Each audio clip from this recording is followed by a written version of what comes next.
Celebrities अपनी personal life के बारे में कमेंट्स करना और अपनी पर्सनल प्राइवेट लाइफ के बारे में कुछ ऐसी अनोखी बातें करना जो उनके फैंस को नहीं मालूम होता है पसंद करते हैं।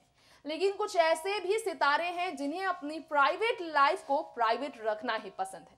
खैर, यहाँ पर बात हो रही है देओल परिवार की उस बेटी के बारे में जिसने देओल परिवार के साथ हमेशा दूरियां बनाने के बावजूद अपने हर भाइयों के साथ रिश्तों को गहरा बनाया। ये आज किसी बात से अनजान नहीं है फैंस कि देओल परिवार में धर्मेंद्र की दूसरी पत्नी हेमा मालिनी कभी भी ससुराल का सुख पाती नजर नहीं आई, लेकिन अपने दामाद का सुख हेमा ने जिंदगी भर पाया। दोनों बेटियों की शादी कराने के बाद हेमा अपनी जिम्मेदारियों से जब मुक्त हुई तो उन्होंने भारतीय जनता पार्टी की बतौर सांसद कदम मथुरा संसदीय क्षेत्र की तरफ रखने के बाद पूरी तरह से अपने पॉलिटिकल करियर की तरफ ध्यान दिया और उनकी छवि एक पॉलिटिकल फिगर की तरह बनी।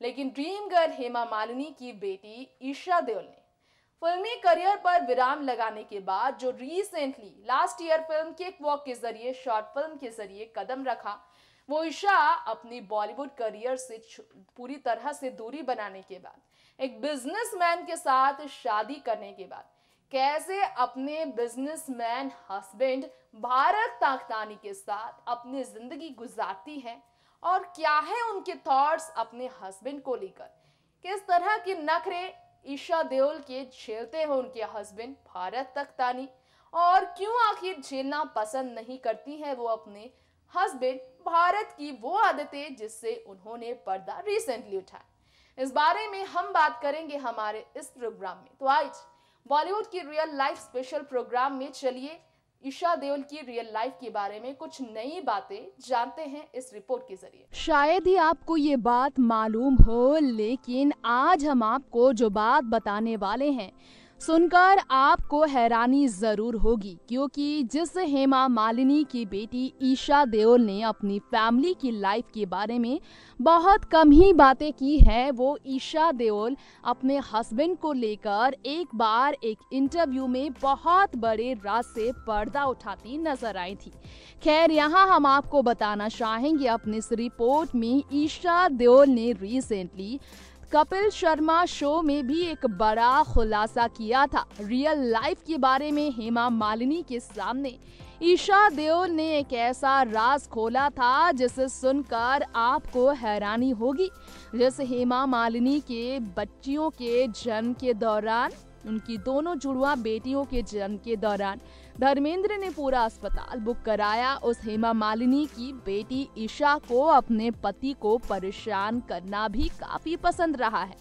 खुद ईशा देओल ने इसकी जानकारी दी थी कि उन्हें अपने पति को फोन कॉल पर झेलना बहुत मुश्किल लगता है।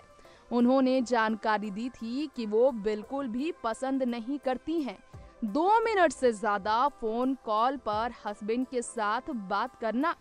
इसी का उपाय लगाने के लिए उन्होंने अपनी एक फ्रेंड की मदद ली थी।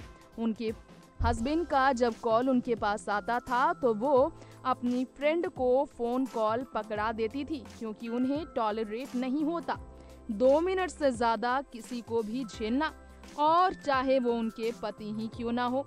वैसे तो हेमा मालिनी की बेटी बिल्कुल अपनी मां पर गई हैं।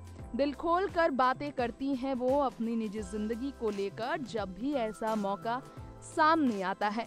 तो आपको बता दें, ये पहली बार नहीं हुआ जब ईशा देओल ने अपने हस्बैंड को लेकर खुलकर बात की है। इससे पहले भी एक ऐसा मौका था जब इंटरव्यू देती हुई प्रेस कॉन्फ्रेंस के दौरान मीडिया के सामने ईशा अपने हस्बैंड भारत ताकतानी का खूब मजाक करती उड़ाती नजर आई थी। डेट के दौरान अपने हस्बैंड को 2 मिनट से ज्यादा टॉलरेट नहीं करने वाली ईशा देओल, जो आज 2 बेटियों की प्राउड मदर हैं, उन्होंने खुद ही खुलासे किए थे अपने हस्बैंड को लेकर। उन्होंने खुद बताया था कि वो जब बहुत ज्यादा थक जाती थी तब भी कभी भी 2 मिनट से ज्यादा बात नहीं करती थी। ईशा देओल ने अपनी फैमिली के बारे में तो काफी बातें की थी। आपको ये जानकर शायद हैरानी हो, क्योंकि ईशा ने ये बात पहले भी की थी कि वो अपने हस्बैंड को शादी से पहले झेला करती थी तब तक जब तक उन्हें उनसे प्यार नहीं था। बचपन से ही भारत तख्तानी ईशा के दीवाने थे, लेकिन एक बार ईशा ने अपने पति को थप्पड़ तक मारा था जब उनका हाथ भारत ने उनके बगैर इजाजत के पकड़ लिया था। देओल परिवार की ये बेटी अपने परिवार में अपने ही पति को ऐसे एम्बैरेस करने में पीछे नहीं हटती। जानकर फैंस तो हैरान होते ही होंगे। खैर, इस वीडियो में आप सुनेंगे तो आपको हैरानी जरूर होगी, क्योंकि ईशा देओल ने खुद ही एक इंटरव्यू में इस बारे में बात की थी और उन्होंने इस बारे में क्या क्या कह दिया था, उनके हस्बैंड ने कितने बड़े राज से पर्दे उठाए थे। आइए हमारे इस खास वीडियो में इंटरव्यू के जरिए पूरी बातें सुनाते हैं।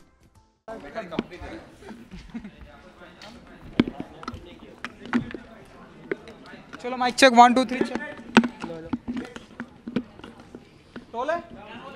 Okay, so you come little. Okay Isha and sir, आपसे जानना चाहूँगा, आज वेडिंग फंक्शन पर आए हैं, आप बताइए क्या कहना चाहेंगे इसके बारे में। Well, I think it's great that there are so many fashion events happening, and there's such a great variety of fantastic clothes being displayed, and gives us more incentive to get into shape sooner, trying hard. And I'm here especially for Bharat's sister and his best friend from childhood. Simone Kambata, yeah. So Simone Kambata is like my closest friend plus sister. So she's been making my clothes since our wedding, and everything, whatever I wear, from my suits to my Indian wear, everything is made by Simone. So I've come here to Support her. support her. You know wedding junction show है, सो हम आप लोगों से जानना चाहेंगे कि wedding की यहाँ पे ढेरों सारी बातें हो रही है। आप लोग की वेडिंग होकर लाइक लॉन्ग टाइम हो गया, बहुत ही अच्छी अंडरस्टैंडिंग हमें देखने को मिलती है। सो जो अच्छी अंडरस्टैंडिंग गुड जिनकी न्यू शादी हो रही है, उनको कुछ टिप्स देना चाहेंगे आपकी तरफ से कि हाँ, लाइक अपने हबी के साथ अच्छी अंडरस्टैंडिंग के लिए कुछ ऐसे? Understanding, I think you know, अभी शुरू में सब कुछ बहुत अच्छा लगता है। कुछ सालों के बाद जो बहुत अच्छा लग रहा था थोड़ा अनोइंग हो जाता है, but I think the fact that you can't be without each other shows that you love each other a lot, and we both have become like that now after 2 kids. We fight like siblings, but we love each other like lovers. So कुछ कहना चाहेंगे कैसे आप manage करते हैं सारी चीज़ें, like kids है, आपका जॉब है, एंड मैडम भी है?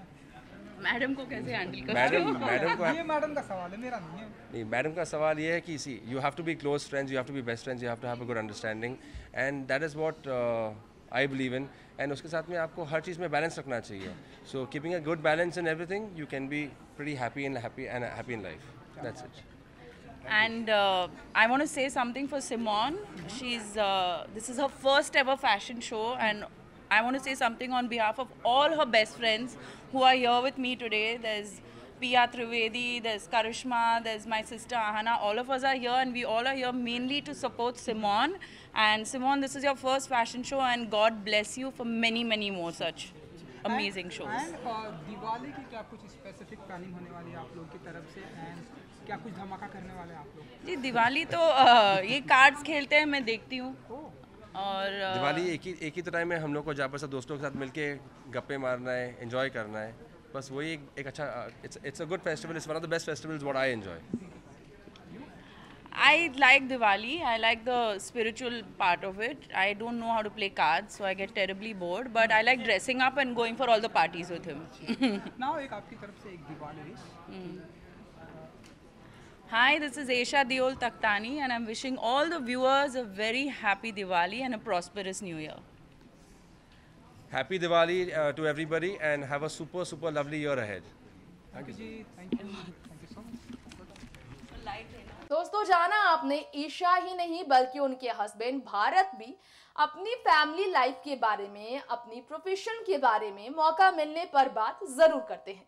इंटरव्यू में भी ईशा ने अपने हस्बैंड के सामने जो बात की, वो कॉन्फिडेंट हस्बैंड का प्यार ही तो है उनके लिए, जिसकी वजह से वो फुल ऑन अपनी मैरिड लाइफ, फैमिली लाइफ कर रही हैं एंजॉय।